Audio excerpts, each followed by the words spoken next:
Hey guys, it's Oluchi for Ways Breakfast. Thanks for always tuning in. Our research has shown that you're probably not subscribed to our channel. What are you waiting for? Make sure you hit that subscribe button below so you never miss out on our latest content and stay in the loop with all things Ways. If the channel grows, it means more great content for you guys. So hit that subscribe button now.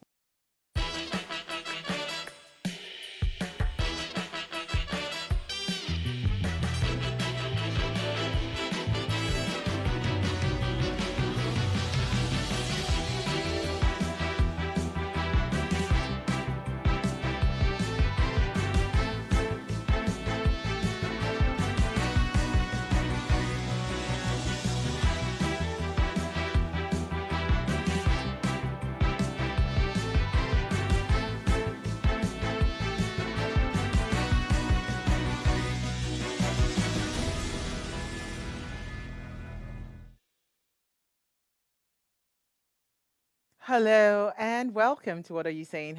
#Ways, where we talk about topics in the news as it affects us all. I am Osayome Sally. Happy to be back. Hi, Franca. Hi, Alera Boyo. Thank God that today you did not introduce me as the corporate. I'm bad. I watched her at the event at the court. I said, I will wash you until you repent. I have to repent. Alero has to repent too.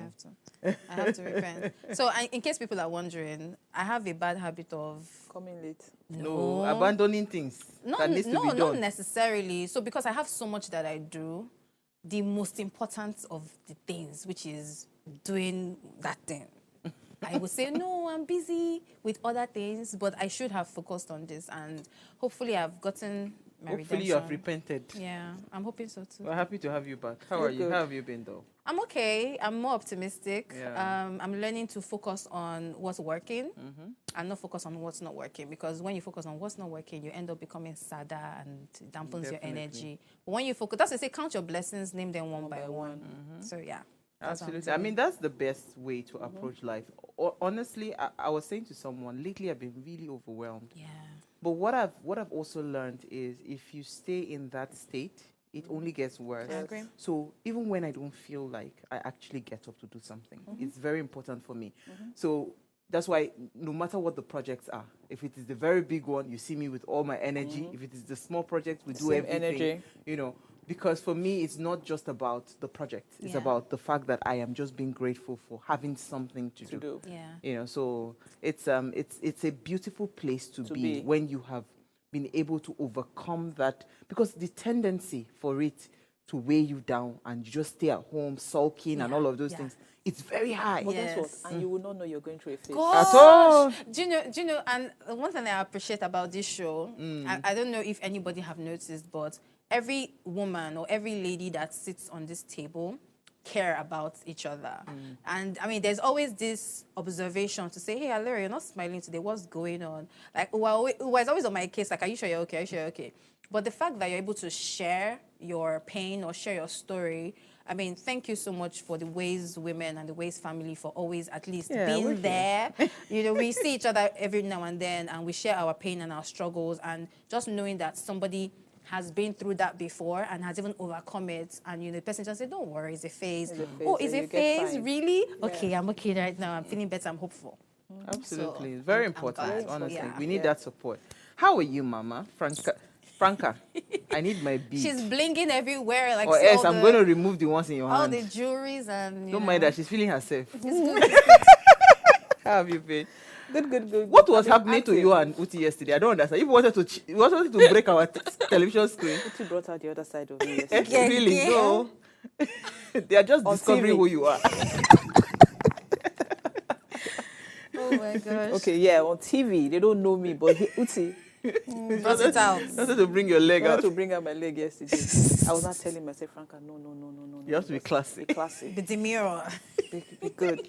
She said it, and I said, Franca, hold it. Oh, no, Franca. By the time she said it, I so we all. There's no point. But how have you been? Very good. How was your day today? Very good. I've been active Monday, Tuesday, Wednesday. Yes, you've been active. In fact, you're going to get a lot more active. Oh, based on what Next we're week, cooking. I'm not there. You will be all right. We did read the book. We did for school. I'm in class the whole of next week. So I'm thinking, I don't know, maybe I'll be able to squeeze. You will be all right. No, don't worry. I'll come. I'm just, I'm also in school too. So no, we they do the school. That one a weekend. I still get weekday. I get weekday too. Hey, not true. No verse. Okay. My own fa. My own. I get weekday too. So I come here after school every day. It is where it is. We're together. We're improving ourselves. Yes. Keep learning. Keep learning. If you have an opportunity to go to learn. school and upgrade your mind, very important. You do not know what that is. Absolutely. It's all right. amazing. So I mean, if you're yet to subscribe to our YouTube channel, what are you waiting for? We don't debeg now. No, I know they carry me play. Then not just subscribe. Share the links as well. So tonight we want to have a conversation around what's it called? The international holiday for today, which is World Patient Safety Day.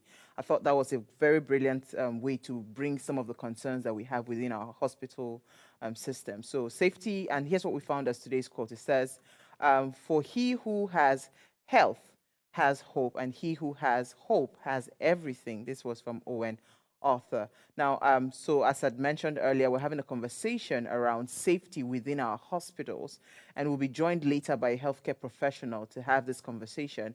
And when we open our phone lines, it'll be nice to hear your thoughts. I mean, if you've had experiences within the hospital space, what you observed, right? It'll be nice to hear your thoughts on that. But first, let's run off on a break. When we come back from that break, we want to see what we found in today's news.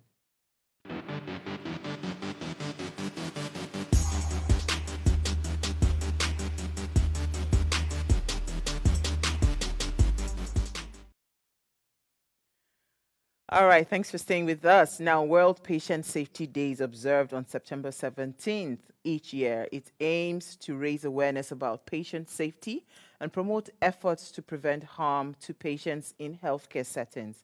Now, organized by the World Health Organization, the day focuses on key themes related to patient safety, such as improving healthcare systems, enhancing communication, and fostering a culture of safety among healthcare professionals. Now, each year, the event highlights specific issues within patient safety, encouraging healthcare providers, policymakers, and the public, of course, to collaborate on solutions. Activities often include seminars, workshops, and public awareness campaign. So, yeah, we're going to talk more on this because, again, that's the core of our conversation today. But quickly, let's run through what we found in the news. Let me come to you, Alera. What did you find for us today? Alrighty. So today, let me just quickly. Inflation rate drops contradicts market reality, says OPS.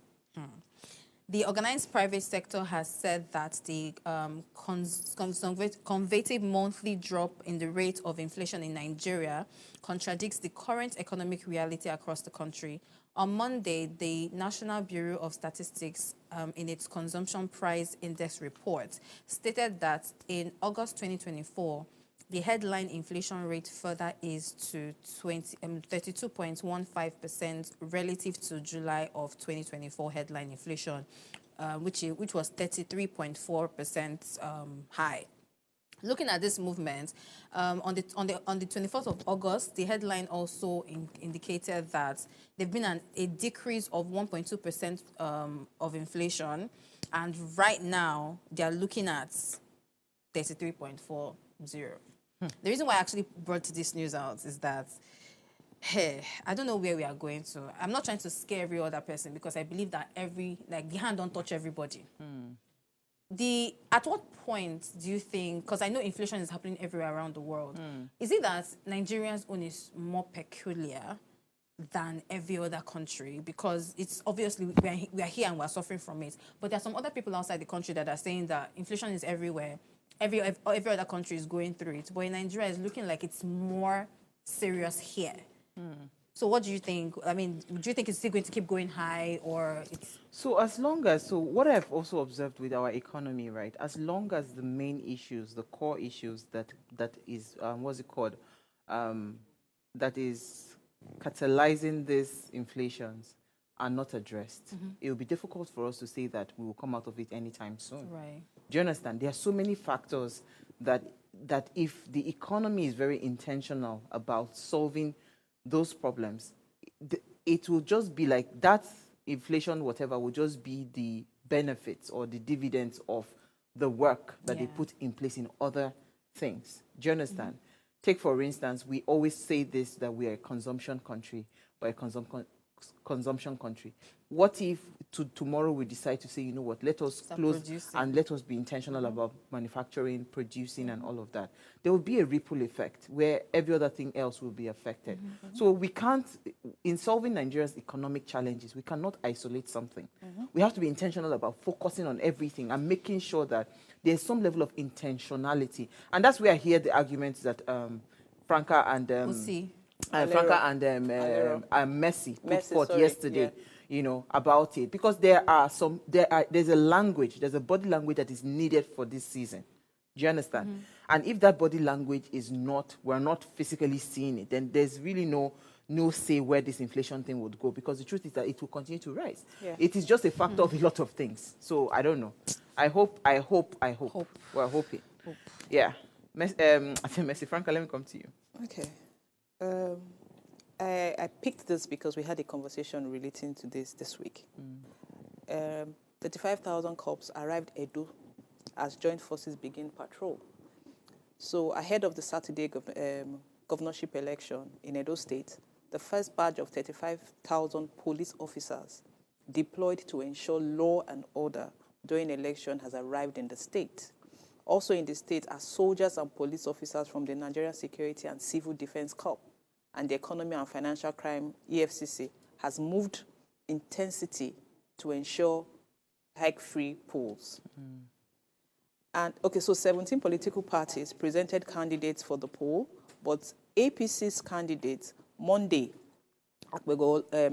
Akpe Olo, Aswen Igodalo of the PDP, and Olumide Apata of the Labour Party are the heading contenders ahead of the ballots. We had a conversation around this on Monday or Tuesday. I think it was on Monday, where we got a lawyer who came in to say the police are part of these people and that nothing, do you understand, has been, nothing, they are still going to do what they want to do. And I'm asking, you now deploy 35,000. And that will cost money. Thank you. You deployed 35,000 to Edo State. To do what? But did you guys see the video that went viral of some rogue policemen that some women said, you can't come here and mess up this ward? They beat Shege Kapofadika.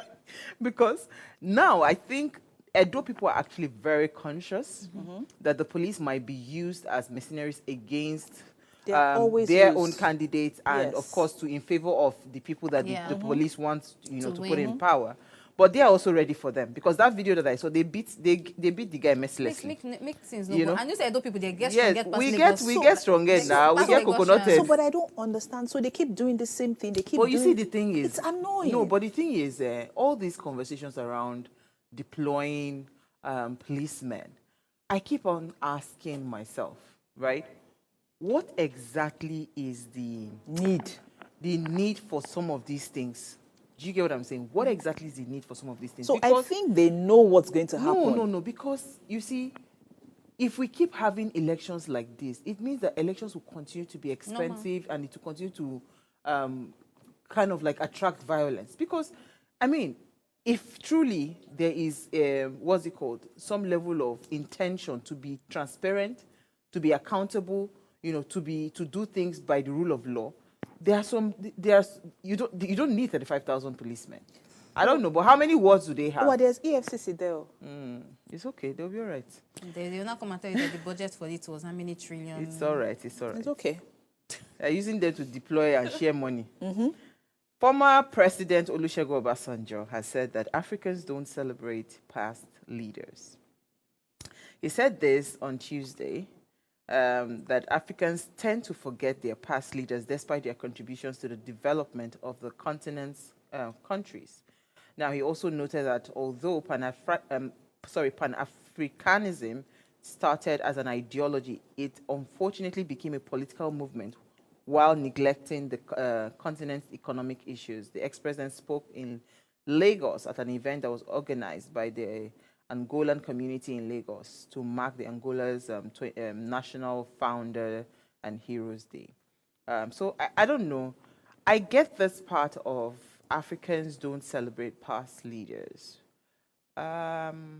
But why do we still celebrate a Mandela, for instance? Why do Africans still celebrate Nelson Mandela? Right? Because I feel like if your impact is undeniable, Yeah, it's clear. like if you leave a very, very, very, very deep footprint, right? People cannot forget you in a hurry. True. Right? So again, if you really want Africans to start to celebrate African leaders, I think African leaders need to be intentional about what it is that they're doing and the kind of impact they want to drive. Yeah. True. Because you can't just wake up and accuse people. I mean, people never forget. Look at the little gestures amongst ourselves that we do. We never forget those things. So why would we forget? I mean, let's say tomorrow a leader comes and says, this thing called corruption is the end.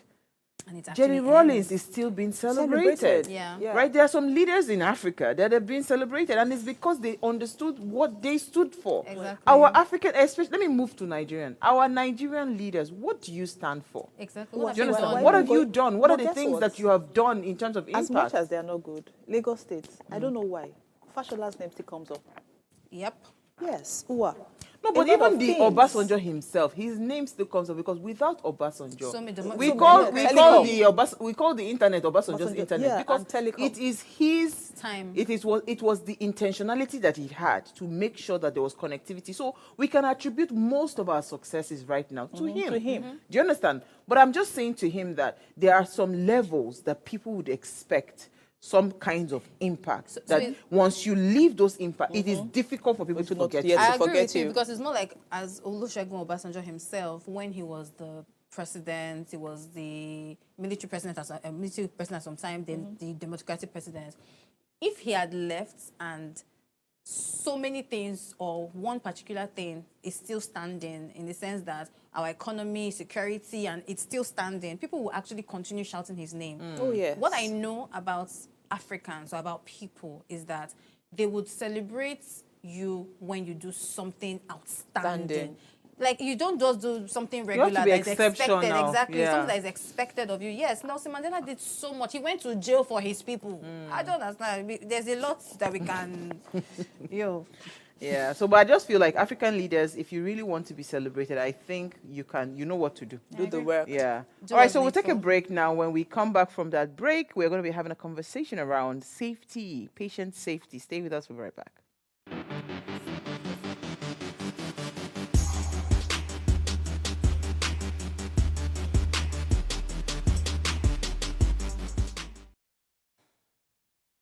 All right, thanks for staying with us now. Today, as we observe World Patient Safety Day, we're going to shine a spotlight on a critical issue impacting patients here in Nigeria and around the globe: hospital safety and the troubling prevalence of medical errors. Now, every day, millions of individuals place their trust in hospitals, expecting the best care possible. However, for some, these very institutions have led to a tragic outcome.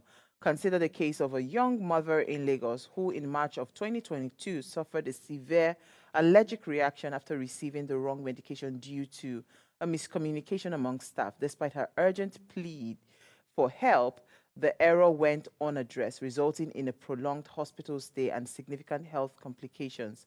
In Nigeria and around the globe, hospitals are grappling with a range of challenges that can compromise patient safety. From medical errors to infections, the risks are real and the consequences can be devastating. So tonight, we'll explore the factors contributing to hospital safety issues, discuss the steps being taken to address them, and hear from patients and experts who have first-hand experience with these challenges. So to join us to shed more light to the pressing issues is a healthcare professional and a medical doctor with experience in clinical medicine and health management, regularly engaged in taking healthcare services outside of hospital walls through outreaches and health awareness program. He currently works with the AXAD Mansard, a top health management organization in Nigeria. And welcome with us, Dr. Oluwatobi Olaniyan. Thank you so much for joining us, Doctor.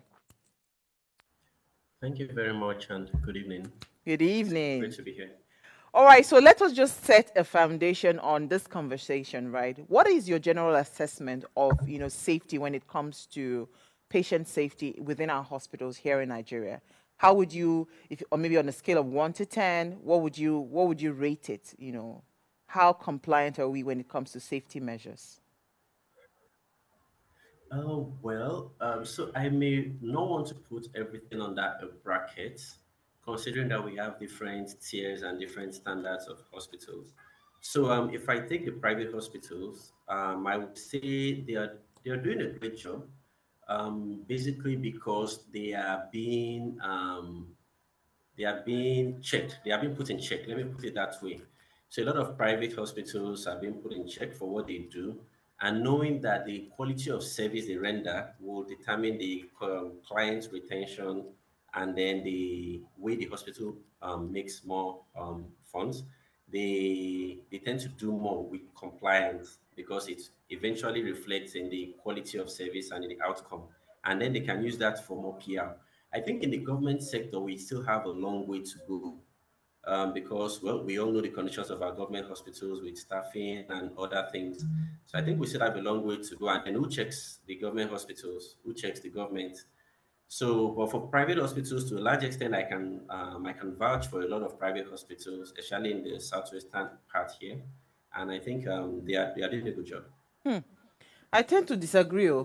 Private hospitals. But let me hear your thoughts, Alera and Franca. Have you had experiences you'd like to share? Because, I mean, it was inside this Lagos that a doctor, a friend of mine, then she was spotting. She was her first pregnancy and all of that. You know how some pregnancies you spot and all of that. The next thing the doctor tells her that she has an imbecile in her womb, that she needs to evacuate the child and perform a DNC. You understand? And she was crying, hysterical and everything. Thank God she called me. Thank God she called me. So immediately she called me. I said, no, spotting cannot be that. Because the doctor had given her a scare, telling her that, oh, your baby might not come out complete. It might be deformed. It might be whatever. Inside Magodo. I'll tell you the hospital. I know the hospital. So, and it's a private hospital. And, for me, it was the audacity for the doctor to say that. Because, I mean, how can you tell a patient that the child, I mean, a first-time pregnant woman, you see the child is going to come out, whatever. So thankfully, she called me. So immediately I called my gynecologist, Dr. Shinaiki. I said, doctor, this is what is going on. I said, okay, take her first of all, let's go and do a scan to determine the safety of the baby, whether the baby is whatever. And in the scan, it did reveal that she was spotting. Right, but the baby was fine. The baby was breathing okay and everything. It's okay. When we did the scan and the result came out, we went to my own hospital, and of course, the rest is history. The child is like 16 or be 15 years old now today. But just imagine if she had not made that phone call. Second opinion. To seek a second opinion, right? So what's your own general assessment about safeties in hospitals? I always pray, Franca, before I let you come in. I say, God, may I never be sick in this country. Yep. No, really, I don't go to Yeah. I don't go to any I don't want to know what is going on there. Go ahead. So my in fact, several personal experiences.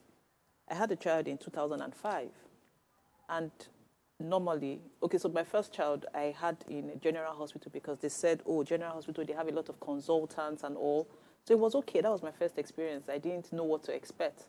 But my second child, I went to a very big hospital in Lagos, and I had not gone into labor, so he had to induce me. So he induced me, and because it was a private hospital, I think he gave an overdose so that I could just give birth immediately so that he would go home and rest. Can you imagine that? Yes. And then I had the baby. Everything was fine. And at 12 midnight, around 1 a.m., I got up. And if you had seen what came out, they had to call the doctor. And then he rushed me back. In fact, I think I passed out. And then I had to go back. The next morning, he came and said, it was tough. That we almost, I think there was a slight womb wanting. He just said the story. But I don't know what happened, what you do, because I'm not born again. I wasn't looking for a child anyway. Do you understand? I just wanted to have 2 kids. So, but I'm just trying, that's one. I've done something. I'm telling you, that's one. In 2021, I went to Evercare. I wanted to do a breast scan. They had booked me for everything. Big hospital, you would think they have all that. And I asked to do a breast scan, and they had booked me. So when I went in there, I expected that what I asked for is what you give to me. And the radiologist or something said, I cannot do a breast scan. And I said, why? He said, because we don't have the things you need to do it, so you will do a chest scan. I said, are you speaking to an illiterate? I came here for a breast scan. That's the mammogram. A mammogram. And you're telling me to do a chest scan. Why don't you tell me, let's go somewhere else? This is what I want to do. Why are you telling me to do something? Because that's what you have to offer. So I started calling the people I knew, and I said, oh, so I ended up going to Crestview or something. And well, guess what? I don't want to call the hospitals. They gave me 3. In fact, the results they gave to me, one hospital gave me 1 result, another one gave me a result. By the time I finished going to several hospitals, I had 3 different results. My God. Yes. Wow. I lose weight in 2 weeks. I had to leave. Yes. So it is, I don't go anywhere. It's completely rubbish. Whoa. Alero, let me hear your thoughts and I'll come back to the doctor. So, I mean, I've had a couple of experiences, but regarding this conversation, I would use David as an example. About 2 years ago, my auntie called me and said he was crying that his stomach was hurting. He was around the Ikotun area, so I said, okay, let's move him from Ikotun because it's local area. Make I carry him come island. So I brought him to a very tush hospital in VI with Onyibo doctors, Indians, you know, Onyibo everywhere. They admitted him, he was still shouting like his stomach was hurting. I left him there with my younger sister, so my sister should stay in the hospital with him. They called me around 4 a.m. that the doctor came to check and said, they don't know what's wrong, or that they should just go and do an abdominal scan.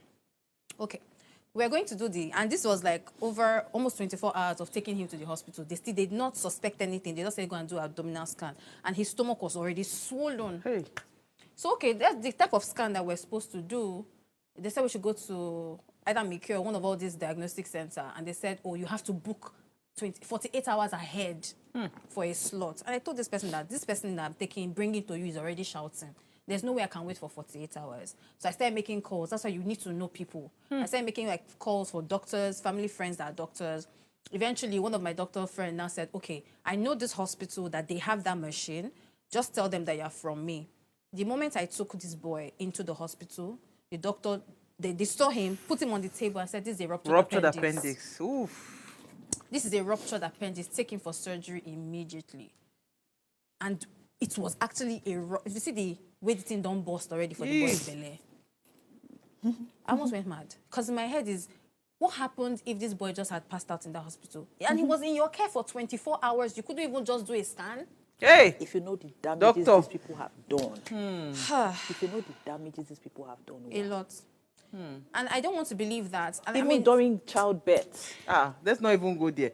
Doctor, so you see that it was important for us to have a medical doctor here. And you see, these are real life scenarios. I can't even tell you my own sister's experience with appendix as well.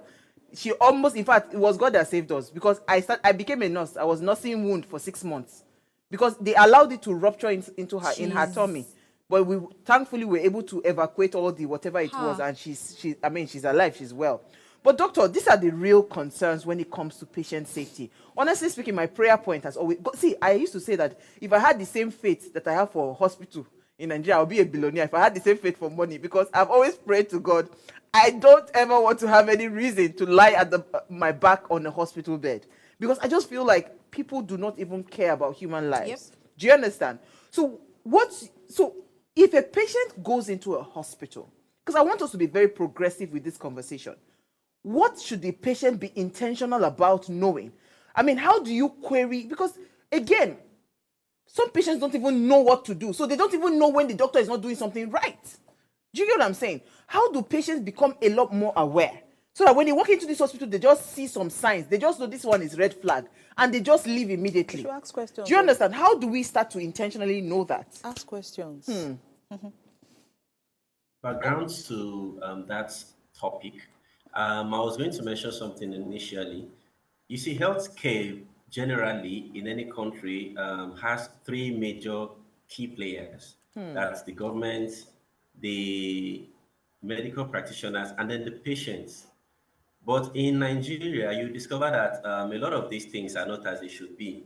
So now I'll give an example. Let me start from what she said the other time, that she took her relative from the supposed local place and took the person to a tush place with foreign doctors. Now, the belief we have as Nigerians is, okay, foreign doctors, or they should know better, which is usually wrong. And well, if we have been in the news for a while, you remember there was a time government had to close down one hospital on the island, and they had so many foreign doctors without licenses. So over time, the sad part is majority of hospitals have evolved into businesses. So it's no longer the healthcare in focus. The priority is no longer the healthcare, but the priority now is surviving. So you get to the hospital, I'm sure a lot of us will be able to relate. You want to see things like AC, flat screen, good aesthetics, and all that. Yeah, fine. While all those are also important in helping the patient care, they are not the key things that should make a hospital a good hospital. I also heard some hospitals I may not want to mention for different reasons. But then sometimes you discover that it's even the hospital you're looking at, that this hospital may not be a good one, would be where the good doctors are, but they don't have the funding to make the aesthetics what you want to see. And for that reason, people are not going there. So what do you see now? You see the hospitals investing more in the looks of the hospitals than even in the doctors and the professionals they are employing. Now, let's not even go into the brain drain from people leaving the country because it's no longer palatable. I'll use myself as an example. I worked in different hospitals before moving to health management, and by the time you see the amounts the employers are offering compared to the number of hours and the number of days you have to work, and it's not really worth it. And that's even in the private sector. Most of us believe that as long as the hospital is looking okay, as long as it's a big hospital, as long as they have big names, then they should give better care. But that is not the reality. The part where I say government comes in is, and you see a lot of hospitals that have their registrations, but I can easily tell you that most of those registrations are just paperwork. They just go there, they know someone, and then they get the paperwork, they get it done. I won't really go into details. So now, who vets the quality of the personnel being employed? Nobody. And she mentioned the radiologist that says he cannot do a breast scan, he can only do a chest scan. So it is even unethical for you to make such recommendations. If you cannot do a mammogram, all you need to do is just let the patient know or refer the patient to a diagnostic center where it can be done. But just because, probably because of target or because of some other things that they must have done, now they are suggesting a chest scan. If you did not know what you wanted, they would have given you different reasons why you should have done a chest scan. And then you'd see reasons with them, you do the chest scan. And at the end of the day, the doctor will not get what he wants to get. Just because they want to make the hospital look good, nobody will tell you that this chest scan you've done is just waste of money, which is why in the HMO sector there are a lot of back and forth because you need to do what you need to do. But that's another topic. So the third part, apart from the government and the healthcare practitioner, is the patients, that's the everyday people. If you go to some other countries, you can easily call up on a patient, and the patient will tell you the drugs they are currently using, the God will dose they are bless using. They you. will tell you their vitals as the BP. Yeah, you said what? I say God will bless you. They will tell you everything, the details. They will tell you everything. So you'll be surprised you're talking to a patient, and patient will be telling you everything that's wrong with them based on their interactions with their doctors. So the shocker for me is a lot of people tell me, the doctor did not tell me what they want to give me. Did you ask? Say when I had just said I should know what I should just go and use the drugs. And I'm like, that's even wrong. How can a doctor claim to be treating you and they are not telling you what they are treating you for? They are not telling you the drugs they are giving you. They just gave it to you and you just took it in. Okay, so maybe it stems from the fact that way before now, people see doctors as gods, as or maybe demigods, not to be touched, not to be questioned. So whatever the doctor says, that's final. The doctor says this person is dying, the person is dying. And then by the time we now decided to start getting woke, if I can borrow that word, we now took it to the extreme. We went religious. And then let's leave that side. So the point I'm trying to make is you as a person, you are responsible for your health. You are the primary custodian of your own health. And I try to emphasize that in every health talk and other things I do. You are responsible for your own health. If you walk into the hospital, for example, and I check your BP and I'm seeing 130, if I ask you what your baseline is or what your BP has always been, and you tell me you don't know, you've never done it. To me, I might tell you 130 is still within the normal range as long as not up to 140, like they usually say. But what if that 130 was already high for you? What if there was already an issue? But because you don't even know anything about your own health, maybe you've not cared to know, or maybe because of negligence or ignorance or some other reasons, I am now forced to work with what I have gotten as your basic. And in that sense, we might already be in trouble.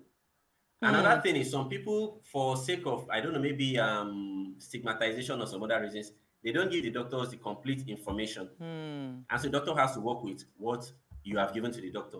So now you'd see that everyone has a role to play in healthcare. Now, if the doctor says the child you're carrying something wrong with, we need to take the child off, you can walk out of the hospital, go to another hospital for a second opinion, which we always advise our enrollees or our patients to do. Or if you don't believe what I've told you, go for a second opinion. If you've weighed 2, 3 opinions and then you now feel, okay, this is the one that they're all saying the same thing, you can now choose which one you want to go with to finally continue with the treatment. But you don't just have to believe whatever the doctor says. And it's because as Nigerians, if I'm allowed to say, we usually don't read. We shy away from reading. We don't even listen to that in the news. We anything intellectual, pardon me, we usually shy away from it. Because naturally, for someone that's pregnant, I expect that just an expectation. I expect that this is a new thing. Maybe it's the first pregnancy. This thing is new. So naturally, you hear that people have read on it, and you've read on this is what you expect at this stage, this is what you expect at this stage. So at any point when something is going wrong, you easily know, okay, let me call the doctor, let me go to the hospital. But by the time we leave all these things to just the doctor or the healthcare practitioners, it now makes it look like whatever they say is final. Okay, Some other but you people know would have what? gone for that But change. doctor, you know what? Let's go on a break. I want to come back on this subject because Okay. the truth is sometimes I've seen doctors start to get very impatient with the patient because they're asking questions. I bet you're disturbing me. And again, there's also that part of one doctor to 10,000 people. You understand? So I beg, don't stress me right now. Though I cannot answer to just do whatever I said I've told you to do. But let's take a break. When we come back from that break, we'll continue the conversation. We'll open our phone lines. If you have your own experiences with doctors as well, it'd be nice to share while this conversation is ongoing. Stay with us. We'll be right back.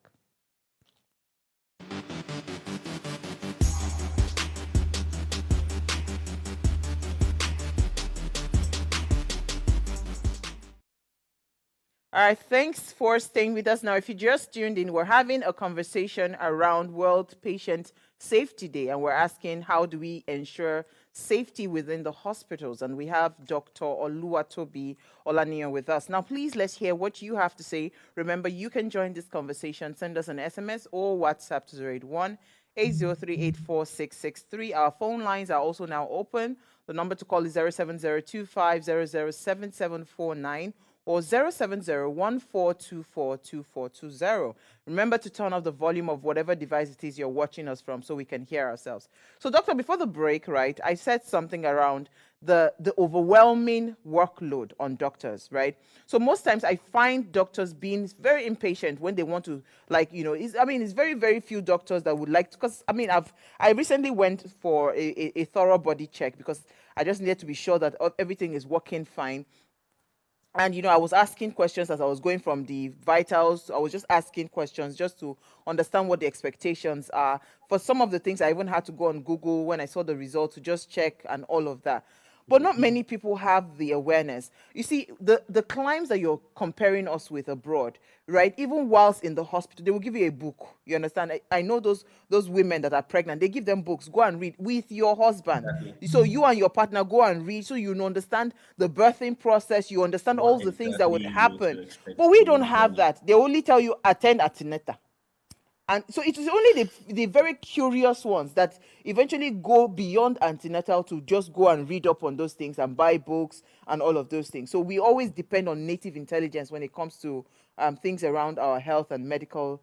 So is that a problem of the patient or is it a problem of the entire system?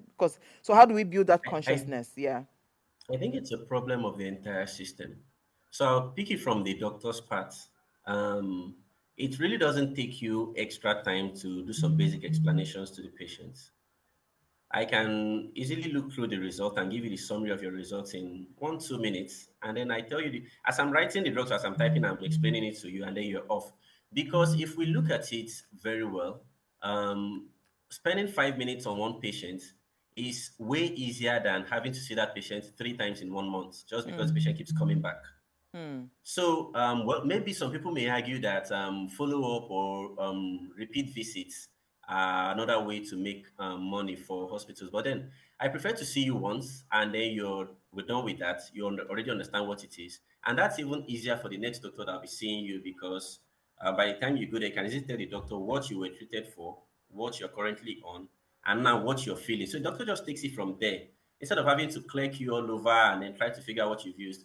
Now, in some cases, when I ask some patients, what drug are you currently using? They tell me, doctor, that yellow drug. I'm like, do you know how many yellow drugs we have? Yeah. But then it's impressive when sometimes you're treating a patient and you're like, okay, so I'm going to give you some. And they say, no, doctor, that drug you mentioned, I'm allergic to it. It's impressive because it has taken one part of my own work. And then I can just go straight to the next one. But imagine me giving you the drug and then you start reacting and God forbid it's a very severe one.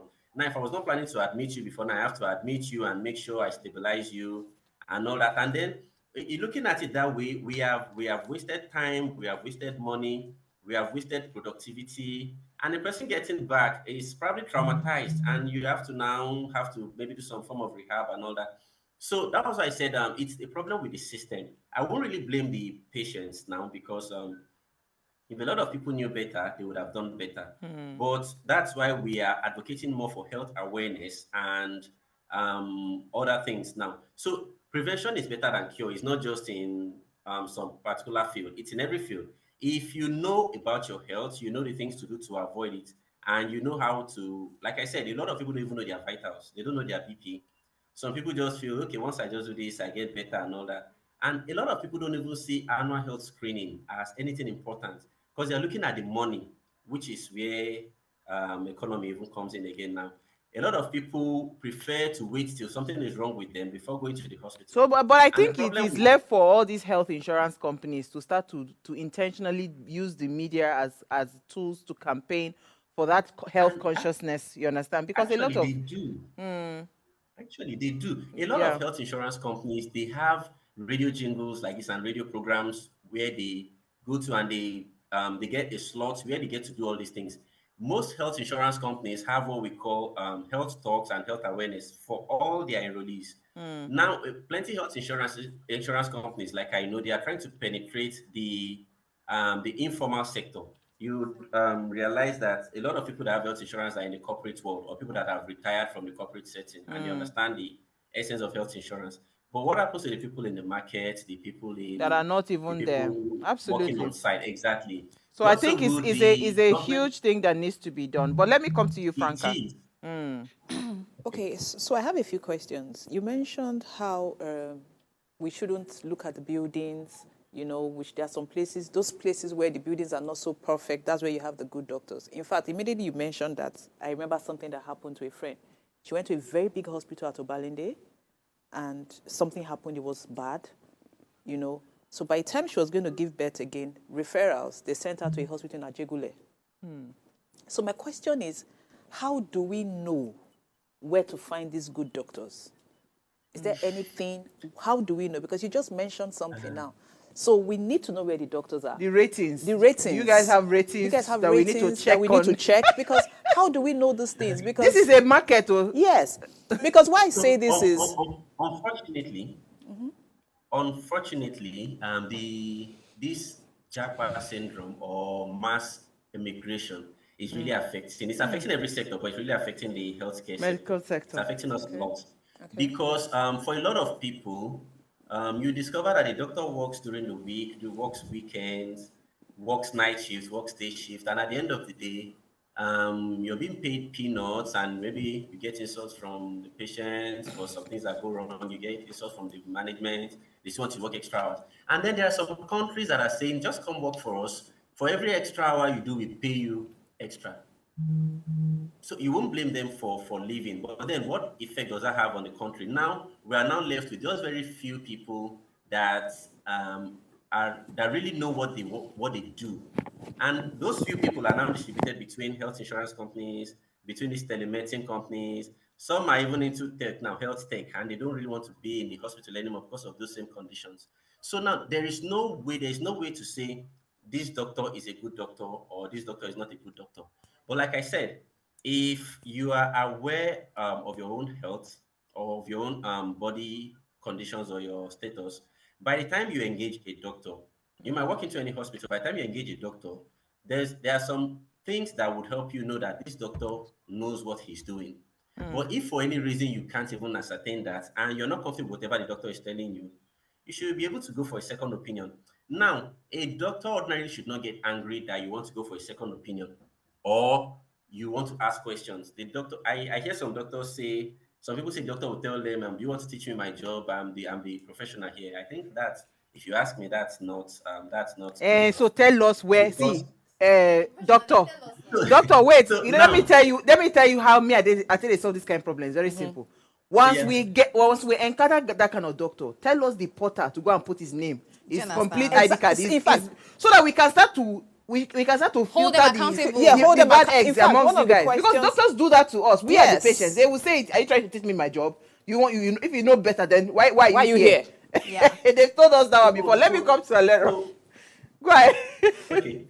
Go ahead, Alero. Okay, so Oluwatobi, Yeah. I have a question for you, and I'm going to All paint right. a scenario, and the question is basically around the accountability of the healthcare system.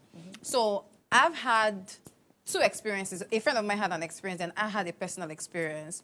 During COVID, I mean, the circumstance around how my dad got COVID was very interesting. But long story short, we were able to get him into one of these government hospitals, right? And I mean, he was isolated for a while up until the test results came out and they found out that, oh yes, he had COVID, which is an emergency. So they had to move him from where he was to Isolation the center. isolation center where they had a lot of other COVID positive victims. On Saturday night, my dad died on a Monday.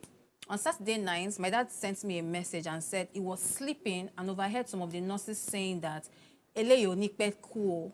So the oxygen that they want to give him, that they should give it to a younger person because he is 65. And I remember at the time, you know, the news was that, okay, for people that have COVID, if you are younger, you have every high chance of surviving. But if you are older because of high blood pressure and all of that, there's every chance that the person will not survive. My father literally called me and said, move me out of this hospital. If not, I'm going to die. Long and short, he died. And what killed him, his oxygen level had reduced so bad. At the time he reached out to me, his oxygen level was 75. And I think 80 is the limit, right? And he died with his oxygen level at 35, which means he struggled for his life. But the healthcare system where he was, they were saying because he's old, he would eventually die. And they did not, and we paid for oxygen. But he didn't get the care that we paid for. And he eventually died. And I mean, the news, different news, houses were calling for the story because he was a press man. But for me, I'm wondering, what is the healthcare system really putting in place to be held accountable for this type of thing? This same thing happened to my friend's mom as well. She had diabetes. They had to amputate her leg. They amputated one of her leg. And these people did not give her pain relief. The woman died out of pain. And the nurses and the people said, oh, I forgot. Or, oh, I did not know that they had not given. So, So, you're even going fast. There's some So- that sorry Doctor, about that. let him answer. But just to chip in something briefly, it's sad enough that a lot of people in the healthcare industry now actually came into the healthcare industry just to get a job. That's just a sad reality. So gone are the days when you have people that come into the medical profession passion. because they actually want to make a difference or because they feel this is what I want to do. A lot of people do it now because, like, if you look for admission and you can't find, you might just find a nursing school or something. Okay, just go to nursing school. In a few years, you're done, you come out, and discover that we keep churning out people that, yeah, fine, maybe they are licensed, but then there are some ethical parts to the profession and some other parts that a lot of people don't even have. Now anybody can graduate as a medical doctor or maybe as a nurse, especially with the way our educational system is now, where you might some people that don't even go to school, but they still graduate and they have their licenses. And if those people know some people in the top positions or whatever, wherever, they will still get good job offers even before the people that actually went to class in school. So in that case, you might get somewhere and you see one big name. This is the maybe medical director or the medical whatever for this place. But then by the time you engage them, you ask yourself, how did this person even get this license? So that's part of the problem we have. Even if you feel this person has a lesser chance of surviving, it is a very I don't know what word to use. We're on air, but for the patient to even overhear you people having that discussion, it's really really sad. It's really really sad because it shouldn't even be a discussion. Even when you know this patient has lesser chance of surviving, your aim should be to do all you can and do See, your best for that patient. doctor, this thing, Yes, what please. Alero touch is quite sensitive. So I used to say this, Mhm. and I have a younger sister that has some health complication, and I say I give God all the glory that when the health scare came, she was not in this country. I can tell you that when they wheeled her into that ICU, it was the nurses. It was after she came out that the nurses now spoke, because they spoke in French, it's in France. The nurses now told the husband that, see, that place, they were praying, but they couldn't say it to him. That because if they wheeled 10 people into that Exactly. place, only one person used to come out back alive. That was Come how on. critical the what's it called, the It emergency was. was. That was how critical. But they did not mention, they didn't say it out. They kept it, so this part Exactly. of the ethics, because already when you tell somebody, the person overhears this person. I mean, in this same country, I've heard of people that are 80 something, that they are performing surgery as if it's a life and death situation. They are in their 90s, they are alive. And they survive Why it. do we always like condemn people in this Mhm. country? So I don't know. How do we start to change this narrative? Because it's a painful thing. It's almost like you already tell the man, just die. Join us and just die, because we Exactly. don't Because even care you've whether killed you him are inside alive or already. not. That is what it meant. And he heard it, and maybe that must have been because there's a psychological part to Yeah. wellness. Yeah. There's a psychological part to wellness. Exactly. When people lose faith in their mind that I will not make it, usually it happens like They that. reflect So to you, make as the medical treatments. practitioner, now Yes, they saying do. it to the hearing of the person, to say that this one is go take make it die. That was what the translation of the Yoruba Yeah. is. Yeah. So how do we start to even like Mm-hmm. these people? Shouldn't they be sued? In fact, it's Okay. insane. The way. Sorry to interrupt you. For So, this particular issue, Dr. Toby, I don't know if there's something already in place that is going to fix it, because to even finish this story, we moved in from that hospital to another hospital, right? And guess what? Those people said we have to register him before they would take him inside, and 2 hours later he died.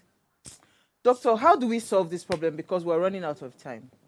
This time is sad. okay. So, I think it's a major problem, and it's multifaceted. So Yeah. now the okay. So I have a friend, a family friend that lost his wife in one hospital due to negligence too, from what he described.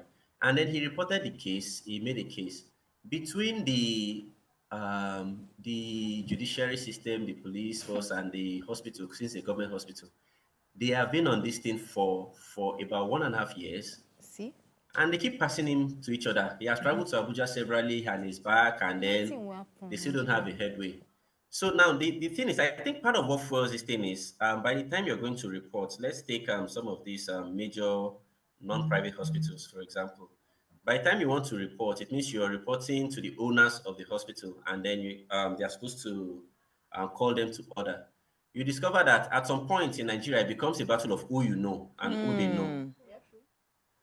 because they are trying to protect the name of the entity and at large protect Hmm. the whatever arm of I would be conservative with my words. So it's a big issue. So for private hospitals, like I said, the first thing I advise people to do is you have an issue with a doctor or with someone, try to make the report to the whoever is in charge of the hospital, the owner of the hospital. The first thing is they know that if we have this kind of case and it continues, it's going to affect business. Hmm. So for the private hospital owner, the first thing is thinking of is customer retention, Hmm. and such reports will definitely affect business. So to a large extent, they are pushed to do something. Hmm. And if they don't want to do it, well, so we've had cases of people calling hospitals or calling people out on social media, this, and then it works or it makes sense. But a lot of these cases, especially with the other side, you discover that it's now a battle of who you know. Even private hospitals, it happens like that too. You report a hospital or you go to maybe MDC and medical council and you report a hospital. It depends on who you know and who they know. Hmm. And So in the US, from what I heard, the fear of litigation would make them be extra careful when they are attending to patients. But in Nigeria, you hear some people say, I'm alone.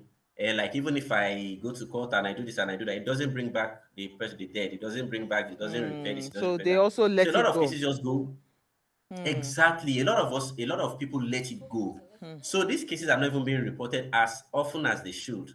So that's why we still have plenty of these cases. Now, you see plenty of these hospitals, because they cannot pay because of some levy, they have to pay some fee, this and that.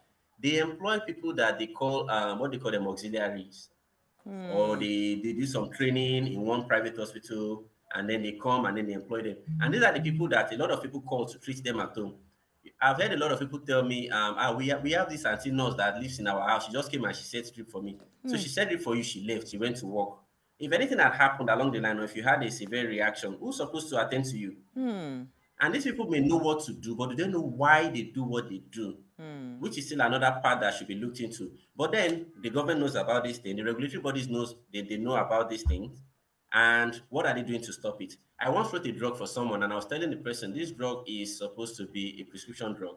So if they don't give it to you, let me know so I can write the prescription and send to you. So eventually she called me from one place and said they refused to sell to her. While I was writing the prescription, she called me again to say she went to another pharmacy down the road and they sold the drug to her. I mean, these are things that are supposed to be regulated. So who does this regulation?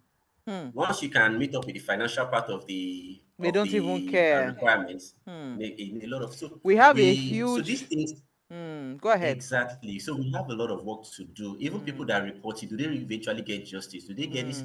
Some, in my opinion, some facilities should have been shut down, but they are still functioning. Wow. Unfortunately, So we it's ran really out a of big time. problem. I'm telling you. So we are going to keep having this conversation. But thank you so much, doctor, because I feel like, this has even opened something that is a lot more deeper. So maybe we should be thinking of creating portals where things like this happen, you report it officially. So people can go check. Once you see this doctor, you flag the doctor. Because most of this doctor that I told you about the spotting thing, he was the whatever in the US. I heard so we eventually did a research on him. He lost his license in the US Can you and imagine? relocated to Nigeria, To and start up. is allowed to practice. And they got full license to practice. Do you get So what I'm that's part saying? of the issue. So I mean, it's something that will definitely kind of like speak to you about again, offline, and see how we can curate content around this awareness, because a lot of people need to be aware. And even if they will not get it, our what's it called, justice through the legal system, we can start to call them out on social media. At least these days, social media has given So at us least small muzzle. people know where to go and what to Absolutely. do. They tell us, don't go to this hospital, it's a death trap. We'll start to name and shame them. Right. Because this is a life and That's death true. situation. But thank you so much, Dr. Oluwatobi. Thank you, ladies. Thank you. I mean, today was a very deep conversation. Yep. We're going to have more of this. I think we need to repeat this theme for this topic. All right, so before we go, ensure you follow us across all social media handles at Official Upgrade TV. Further, drop all your comments, like, share, and invite. If you have any family member, send this link to them, this particular show. Anybody that's had issues around the hospitals. Now, for those who missed our quote for today, here it is again. It says, "For he who has health has hope, and he who has hope has everything." We'll see you guys tomorrow at 8 p.m. as we bring another great conversation to your screen. Ciao.